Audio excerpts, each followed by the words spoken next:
담대한 나 여섯 번째, 현재를 살아 영원을 꿈꾸다 라는 말씀의 제목으로 주의 말씀 함께 나눠보고자 합니다.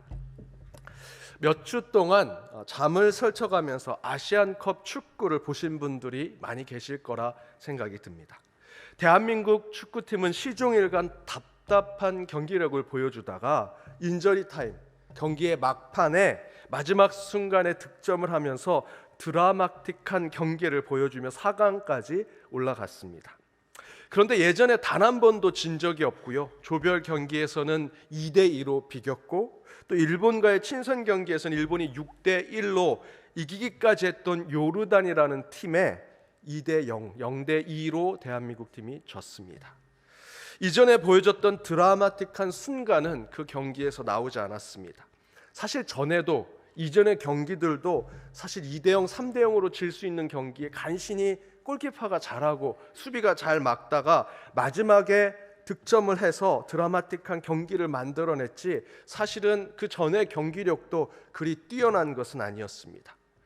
4강 전까지 정말 그런 답답한 경기를 보였지만 4강전에는 그런 요행은 없었고요. 전에 보여줬던 드라마틱한 그런 경기는 없었습니다. 그 모든 것이 운에 불과한 것이 아니냐, 실력이 형편없다라는 이야기를 들었습니다. 손흥민, 이강인, 황희찬, 김민재와 같은 한국 축구 역사상 가장 뛰어난 스쿼드, 선수층을 가지고 있으면서도 어떻게 우승을 하지 못하고 4강에서 50위나 아래에 있는 팀에게 질 수 있느냐, 질타 속에 가장 큰 문제는 감독이다라고 하는 얘기가 언론과 사람들의 입에서 나옵니다. 현재 대한민국 축구팀의 감독은 클린스만이라고 하는 독일 사람입니다. 그런데 선임될 때부터 말이 많았습니다. 감독의 지도력에 의구심을 가졌던 것이죠. 선수 시절에는 세계 최고의 공격수였는지는 모르지만 감독이 되고 나서는 가는 팀마다 성적을 내지 못했습니다. 문제점이 많았습니다. 특별히 대한민국 축구 국가대표팀을 맡고도 무색, 무치, 무미, 전술이 없고 전략이 없는 감독이다라는 말을 계속해서 듣고 있습니다. 그러면서 더욱 저희를 놀라게 하는 것은 클린스만 감독이 인터뷰할 때마다 이렇게 얘기했다는 것이죠. 우승을 하겠다. 우승하러 이곳에 왔다. 최종 목표는 우승이다. 라는 말로 우승을 장담했다라는 것입니다. 그렇게 선수들이 2번 연장전을 뛰며 혹사를 당하며 좀비 축구를 한다는 언론 기사에 아랑곳하지 아니하고 클린스만은 우승하겠다. 우승이 목표고 우승하기 위해서 결승전에 일본과 붙어서 승리하겠다라는 말 자랑을 했습니다. 문제는 클린스만 감독의 축구 전략, 축구 전술, 팀 운영, 그것에 대한 계획과 준비는 전혀 우승과는 상관이 없는 것이었다라는 것이죠. 클린스만 감독은 우승이라는 미래에 대해서만 얘기했지 현재의 전략, 그 우승을 위해서 어떤 전술을 가지고 어떤 기술과 실력을 더욱더 향상시켜서 나가겠다라는 것은 전혀 갖고 있지 않았다라는 것입니다. 현실에서는 아무것도 준비된 게 없는데 말로만 미래에 이렇게 되겠다, 우승하겠다라는 모습을 보여준 것이 클린스만 감독이었습니다. 현실에서는 우승에 대한 준비는 하나도 하지 아니하고 말로만 우승을 이야기한 것이지요. 전에 제가 다니던 모교회 옆에, 교회 바로 옆에 점집이 있었습니다. 교회 가려면 골목에 들어가는데 골목에 들어가면 다들 똑같은 가방을 들고 갑니다. 저분이 교인일까? 점집에 가는 분일까? 헷갈릴 정도로 그 골목에 들어가서 어떤 분은 교회로 들어가고 어떤 분은 점집에 들어갔습니다. 실제로 그 점집이 굉장히 잘 나갔습니다. 용하다는 소문이 나서 사람들도 많이 모이는 점집이었습니다. 그래서 제가 지냈던 그 모교의 동네에서는 야, 저 터가 좋은 터인가 보다. 교회도 잘 되고 점집도 잘 되는 거 보니 저 터가 굉장히 신령한 곳인가 보다 라는 얘기까지 나왔습니다. 그런데 어느 날 그 점집의 무당이 암에 걸렸다는 소문이 났고요. 그리고 몇 달이 안 돼서 그 점집의 무당이 암으로 죽었습니다. 그리고 저희 동네는 소문이 났습니다. 그리 용하다는 점집 무당이 자기가 암에 걸릴 줄도 모르고 저렇게 살다가 죽었다. 야, 우리에게 부적 써주고 우리에게 예언했던 거 다 거짓말 아니냐, 자기도 죽을지 모르는 그 무당인데 그 무당이 했던 거 다 거짓말이네 라고 하면서 무당이 죽고 그 점집은 금방 망하게 되었습니다. 그런데요, 저희 동네, 그 모교회가 있는 동네 한 교회 목사님도 똑같이 암에 걸리셨습니다. 그 목사님도 얼마 살지 모른다라고 하는 소문이 돌았습니다. 하지만 그 점집의 무당과는 서로 달랐습니다. 그 교회는 망하지 않았습니다. 목사님은 물론 힘들게 투병 생활을 하셨지만 성도들이 야, 용하다는 목사가 아닌가 보다, 다른 용하다는 목사를 찾아가자 하고 다른 교회로 떠난 것이 아니라 그 교회에 있는 성도들은 그 목사님을 위해서 그 투병하시고 암으로 싸워 계시는 그 목사님을 함께 중보하고 기도했습니다. 매일같이 함께 기도하고 서로 릴레이 기도를 하면서 그 교회를 지키고 목사님을 지키고자 기도했습니다. 나중에 목사님이 회복하고 돌아오실 때까지 교회는 굳건하게 지켜졌습니다. 여러분, 왜 이런 차이가 날까요?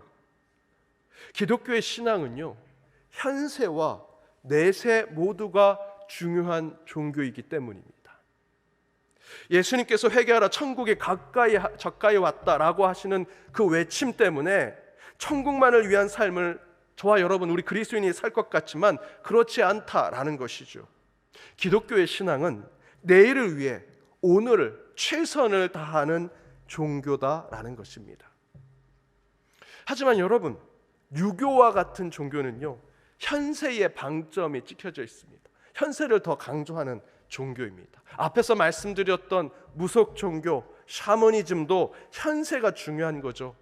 내세를 위해서 부적을 쓰겠습니까? 지금 내가 돈을 벌고 지금 이 악됨을 풀어내는 것을 위해서 구슬하는 것, 현세에 더 중요한 종교죠. 유교나 그와 같은 종교들은 이 땅에 잘 살기 위해서 경전이나 교훈이나 그들에게 필요한 것들을 지금 찾아내려고 합니다. 특별히 유교는요, 경전과 교훈을 잘 지키는 군자, 성인 군자와 같은 이가 이 땅에 나오길 원합니다. 그가 정치를 하길 바라고요, 우리의 단체를 이끌길 바라지요. 지금 이 세대, 지금 이 땅이 더 중요한 것입니다. 이처럼 현세에 뭔가가 이루어지기를 바라는 종교가 유교와 같은 종교입니다. 이에 반해 불교는 이 땅의 삶이 그리 중요하지 않습니다. 내세에 더 나은 존재로 다시 태어나거나 환생하길 바라는 마음으로 이 세상은 내세의 부차적인 시간입니다. 그저 이 세상의 삶은 내세에 더 나은 삶을 위해서 그저 지나가는 삶에 불과한 것이죠. 이와 같은 고대 인도 문명의 종교적 성향을 이어받은 것이 불교와 또 인도의 종교들입니다. 세계 4대 문명이 있죠. 고대 문명이 있습니다. 그 가운데 인도의 문명을 인더스 문명이라고 합니다. 인더스 문명이 어떻습니까?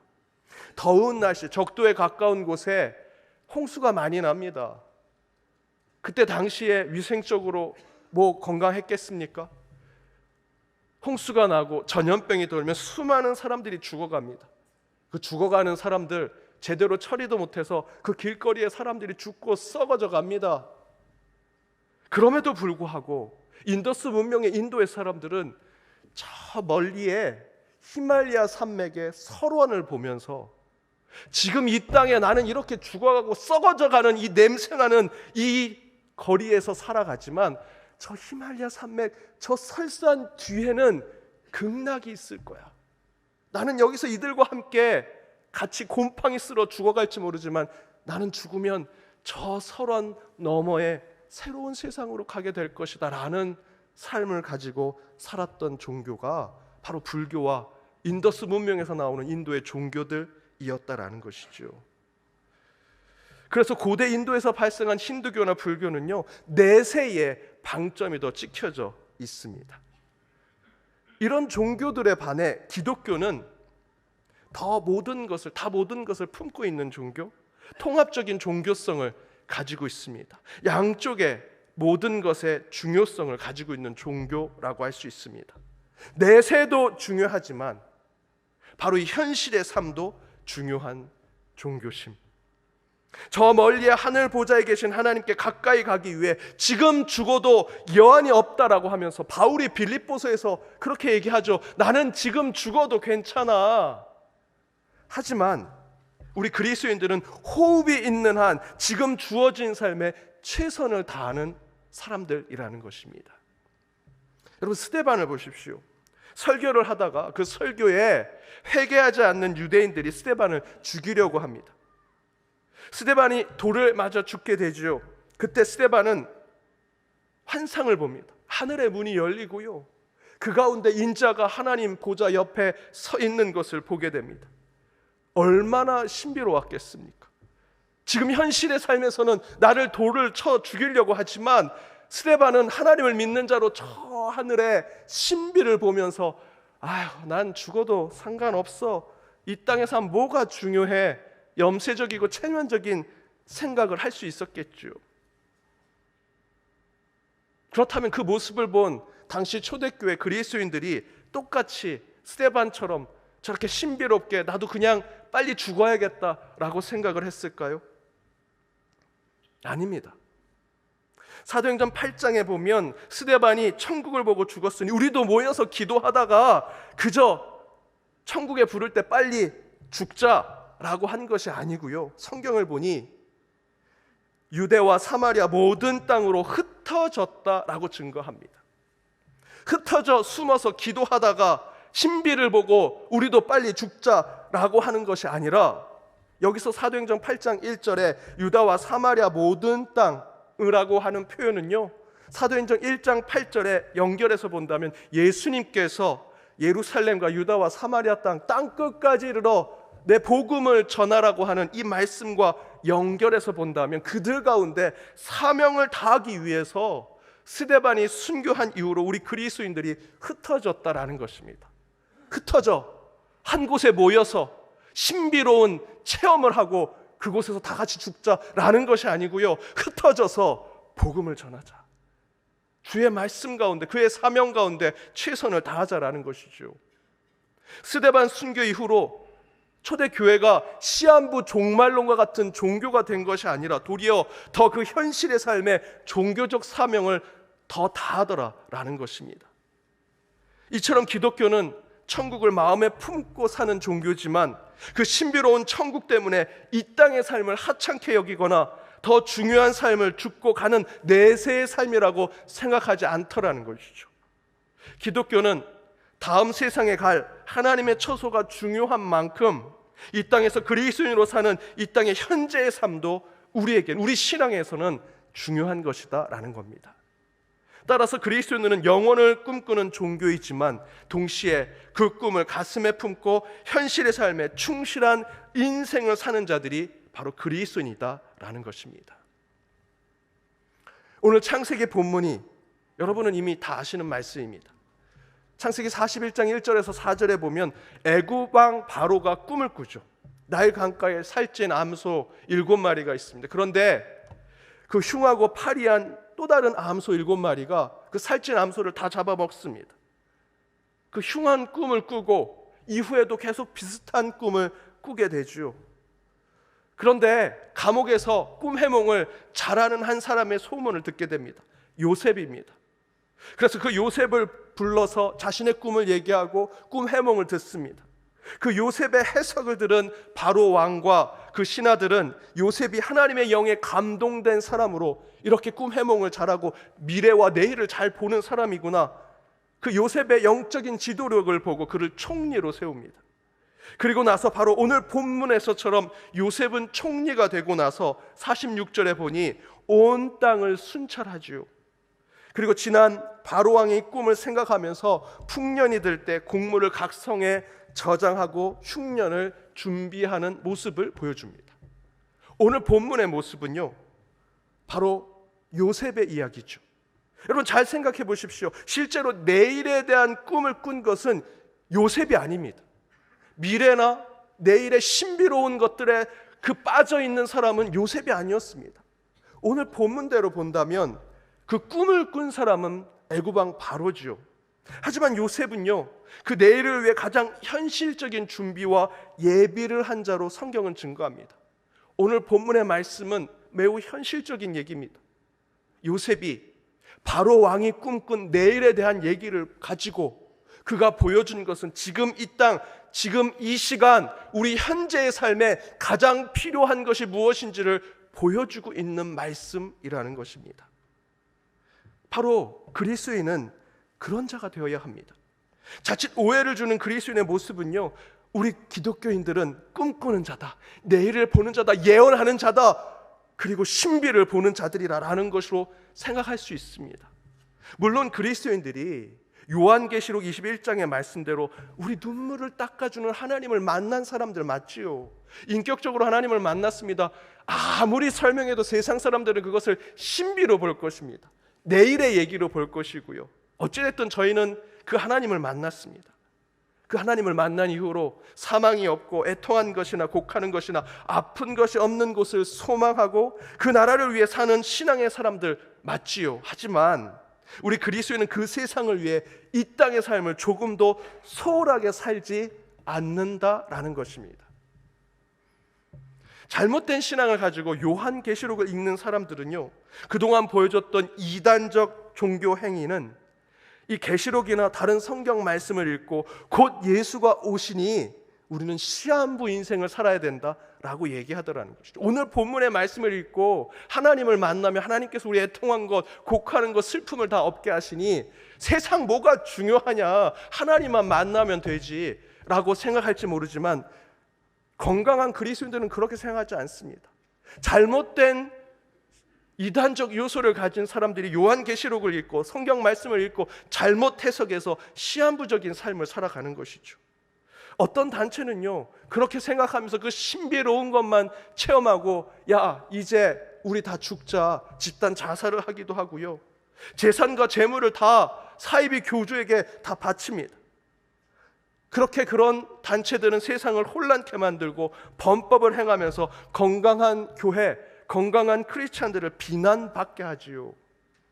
하지만 요한계시록의 말씀은 전혀 그런 하나님의 의도를 가진 말씀이 아닙니다. 아시는 대로 요한계시록은 사도 요한이 도미티아누스 황제의 기독교의 박해로부터 신앙과 믿음을 지키게 하고자 하는 뜻에서 예언서의 말씀으로 썼던 것입니다. 그 당시 어떤 그리스도인들은 이 요한계시록의 말씀을 읽고 내가 그 어떤 교주에게 내 전 재산을 바쳐야겠다, 이제 우리 함께 모여서 요한계시록의 말씀을 읽으니 이제 사망이 없고 애통한 것이 없는 그곳으로 가기 위해서 우리가 다 같이 죽자라고 한 기록이 없습니다. 도리어 그 말씀을 읽고 요한계시록을 읽고 현세의 삶에 더 온전한 신앙인의 삶을 살다가 집을 빼앗기고요, 가족을 빼앗기고 그 가운데 목숨을 잃는 이들이 있었습니다. 고증에 따르면 콜로세움과 같은 큰 경기장에 끌려가 수많은 관중 가운데 그리스도인이란 이름으로 사자밥이 되는 사람들이 있었고요, 산채로 기둥에 묶여서 끓는 기름에 태워 죽는 순교를 하는 이들이 있었습니다. 그들이 나 죽여주십시오, 재산을 다 로마에 맡기겠습니다 하고 그곳에 간 것이 아닙니다. 자신의 현실의 삶에서 그 말씀에 비추어서 가장 건강하고 바른 현실의 삶을 살았는데 세상은 그들을 핍박하고 박해하더라는 것이죠. 그런 핍박과 박해를 받던 그리스도인들이 이 계시록의 말씀을 읽고 어떤 삶을 결정하고 어떤 삶을 선택하며 살았습니까? 현재 우리도 읽고 오해하듯 그 시대의 그리스도인들도 이 땅의 삶은 중요하지 않아, 요한계시록의 말씀을 읽으니 그 신비로운 하나님의 나라로 가는 것이 더 중요해, 이제 우리 함께 죽자라고 시한부 종말론자들처럼 염세적인 삶을 살았을 것이라 생각했을지는 모르지만 여러분, 그분들은 그러지 않았습니다. 실제로 요한계시록을 읽었던 초대교회 믿음의 선배들은 그런 삶을 살지 않았습니다. 물론 그들도 우리와 똑같은 요한계시록을 읽고 내세에 대해서, 내일에 대해서 신앙심을 생각했겠지만 그렇다고 그들이 내세와 미래에만 묶여 살지 않았습니다. 요한계시록 당시 그리스도인들은 여전히 현실의 삶에서 내가 어떤 그리스도인으로의 삶으로 살아갈지가 더 중요한 그들의 신앙이었고요, 그런 신앙으로 요한계시록의 말씀을 읽고 희망을 품고 도리어 이 땅에서 어떻게 하면 하나님 나라를 증거하는 삶을 살아갈까, 현재의 삶에 더 충실한 삶을 살았던 자들이 초대교회 크리스찬들이었습니다. 이에 팀 켈러 목사가 이렇게 얘기합니다. 초기 크리스찬들은 환난을 놀라울지만큼 침착하고 평안하게 받아들였습니다. 짐승에 물려 살점이 뜯겨나가는 순간까지 찬송을 멈추지 않았고 자신을 핍박하는 자들을 용서했습니다. 순교자들이 늘어날수록 복음 전파는 더 확산되었습니다. 어째서일까? 구경꾼들은 그처럼 비참하게 죽어가는 크리스찬들을 바라보며 저들에게는 이 땅을 살아가는 지금 이 순간에 무언가가 다른 것이 있다라고 생각했기 때문이었습니다. 요한계시록 시대의 수많은 크리스찬들이 순교한 그 모습 속에서 많은 사람들이 그들의 순교와 신앙을 보면서 의아하게 생각했던 것은 어차피 죽을 거 왜 저들은 저렇게 모여서 성찬을 나누고 예배하고 기도하고 말씀을 읽고 왜 믿음을 지키려고 저렇게 하는가라는 것이었습니다. 물론 그리스도인들은 스데반이 보았던 하늘문이 열리고 천국 보좌를 보고 있었겠지만 그보다 더 중요한 것은 그때 초대교회 크리스찬들이 이 땅의 삶이 결코 가볍지 않고 하찮지 않다라는 것을 세상에 보여주고자 했다라는 것이지요. 그리스도인들은 내일을 향한 소망을 품고 사는 자들이지만 그들에게 더 중요한 것은 이 땅의 삶에 얼마나 충실하게 살고 있는가가 세상 사람들에게 강한 어필을 주었고 도전을 주었다라는 것입니다. 하버드 대학에서 흑인 영가를 강연했던 아프리카계 미국인 교수인 하워드 셔먼은 흑인 영가가 사람들이 듣기에는 여러분도 다 아시잖아요. 흑인 영가, 노예 시절 그들이 불렀던 노래를 부르면 정말 눈물이 납니다. 가슴이 찡해지고요. 그냥 이 노래 부르다가 하나님 부르시면 천국 가고 싶다 할 정도로 그 노래가 우리 마음을 정말 후벼팔 정도로 그런 노래를 부르지요. 그 흑인 영가가 너무 내세지향적이고 도리어 그 영가를 부르면 흑인들이 기독교의 신앙보다는 염세적이고 체념적이고 시한부 종말론적인 신앙을 가지고 살았을 것이다 라고 주장했지만 이 하워드 셔먼은요 연구를 해봤더니 그렇지 않더라 라는 주장을 했습니다. 그러면서 흑인 영가 때문에 아프리카에서 온 흑인들이 그 비참한 비인간적인 처우를 받으면서 노예 삶을 살았지만 동시에 그들은 신앙을 지키면서 그것을 통해 후대의 노예 해방과 그 자녀 세대들에게 자유와 해방이 된 삶을 그들에게 만들어주고자 노력했다라는 것입니다. 이렇게 끌려와서 동물처럼 사는데 세상에 뭐가 의미 있어? 그저 흑인 영가만 부르면서 죽기를 기다리는 그런 흑인들이 아니었다는 것이죠. 그 영가를 부르면서 그들은 미래를 품고 있었다는 것입니다. 이 하워드 셔먼은 이렇게 얘기합니다. 그럴 수 있는 이유는 곧 흑인 영가는 모든 소망을 덧없이 강력하게 부정하는 사실들 앞에서 어떻게 정확하게 상황을 판단할지, 그리고 어떻게 그 사실을 지극히 가혹한 환경으로도 결코 으스러뜨릴 수 없을 만큼 단단한 소망을 빚어내는 원죄로 삼을지를 가르쳐 주었습니다. 흑인 영가는 그들에게 소멸을 거부하고 삶을 이어가야 한다는 권리, 그 가혹한 살 권리를 긍정할 수 있게 만들어 주었습니다 라고 이야기합니다. 곧 흑인들이 부르던 찬송가, 흑인 영가는 그 찬송가를 부르면 흑인 노예들이 이렇게 노예로 사느니 이런 노래나 부르고 죽자라고 할 것 같은데 그러지 아니하고 도리어 노예로 살지만 이 영가를 부르면 내일을 꿈꾸고 미래를 소망하며 이 땅의 삶을 포기하지 않게 만드는 것이 흑인 영가였다라는 것이죠. 저는 이것이 우리 그리스도인의 진정한 신앙이 되어야 한다라고 믿습니다. 최근 몇 분 성도님들이 찾아와서 이런 얘기를 하셨습니다. 본인이 원하지 않는 정치가 이 땅에 이루어지면 나는 이민 가겠다. 점점점 세상이 어려 저출산, 경제가 침체되는 모습을 보면서 경제적인 이유 때문에 이민을 크게 고민하고 있다라고 얘기하신 분들이 계셨습니다. 제가 그 자리에서 바로 그분들께는 답변을 드렸습니다. 이민 가지 마시라고. 이민 떠나지 마시라고. 정치의 신념보다, 경제적인 불안보다 더 중요한 것이 믿음과 신앙이 되어야 하는데 어떻게 그러실 수 있냐고. 여러분, 그리스도의 신앙은요, 내일을 위해 오늘을 사는 것이 그리스도의 신앙이 되어야 합니다. 그런데 어느새 교회가, 우리 크리스찬의 신앙이 정치와 이념에 그 믿음이 그 밑에 깔려져 있게 되었습니다. 이념이 더 높은 곳에 올라가 있습니다. 우상이 되어버렸습니다. 경제적이고 물질 만능의 모습이, 내 손에 쥐어진 물질이 부족하면 하나님이 없는 것처럼, 신앙이 낮은 것처럼 생각하는 잘못된 신앙심에 빠져 있습니다.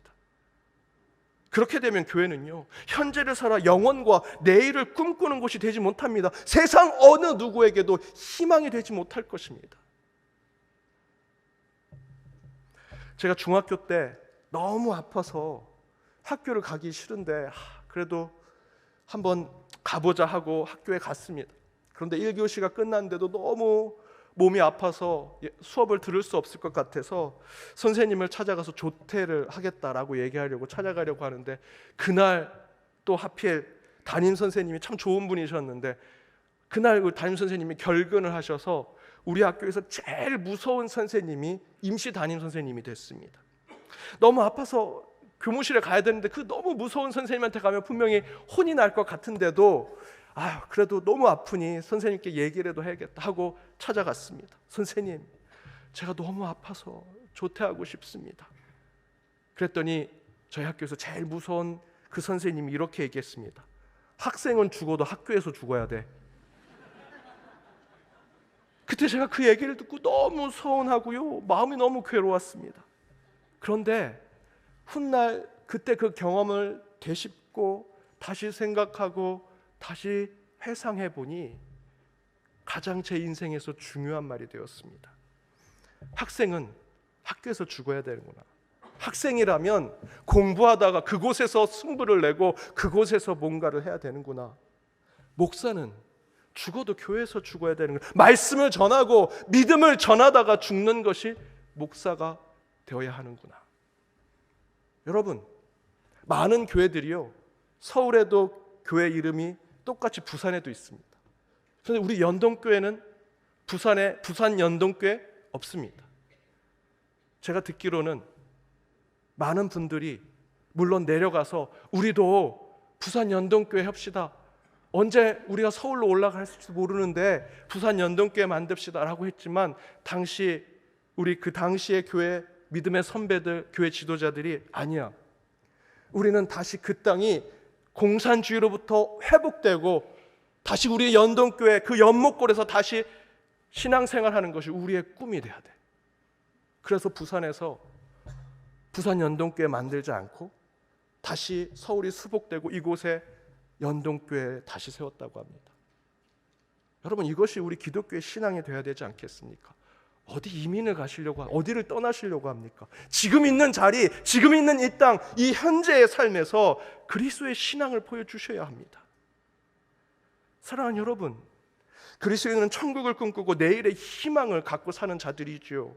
그러나 그 천국과 내일의 소망을 품고 살되 이 땅의 삶에 소홀하셔는 안 됩니다. 그리스도인은 천국을 위해 이 땅에서 가장 최선을 다해 사는 자들이 되어야 합니다. 내일의 소망을 위해 오늘 가장 가치 있는 삶, 의미 있는 삶을 사는 자가 참된 그리스도인들입니다. 그렇게 내일을 위해 오늘 가장 의미 있고 가치 있는 삶으로 참된 미래를 준비하는 연동의 모든 권속들 되시길 주님의 이름으로 축복합니다. 기도하시겠습니다. 담대하게 거침없이 주의 말씀대로 살아 오늘 다시 주의 음성을 듣고자 이 자리에 서게 하신 하나님, 오늘 선포되는 말씀 가운데 담대한 신앙을 준비하여 한 주를 살고자 하오니 주여, 오늘 주신 말씀대로 사망과 애통함, 눈물과 슬픔, 아픔과 고통이 없는 주님 계신 그 땅을 위해 이곳 이 땅에서 한치도 흔들림 없는 믿음의 자녀로서 살아가게 하여 주옵소서. 그리하여 세상 누구보다도 준비된 자로서 가치 있는 오늘 하루의 인생을 살아내는 그리스도인들이 되게 하여 주옵소서. 내일의 소망을 품고 살지만 오늘 이 땅에서 가장 최선을 다하는 삶을 살아내게 하시고 이를 통해 더욱 담대한 하루하루를 살아내는 그리스도인들이 되기를 간절히 바라오며 이 모든 간구 예수 그리스도의 이름으로 기도드립니다. 아멘.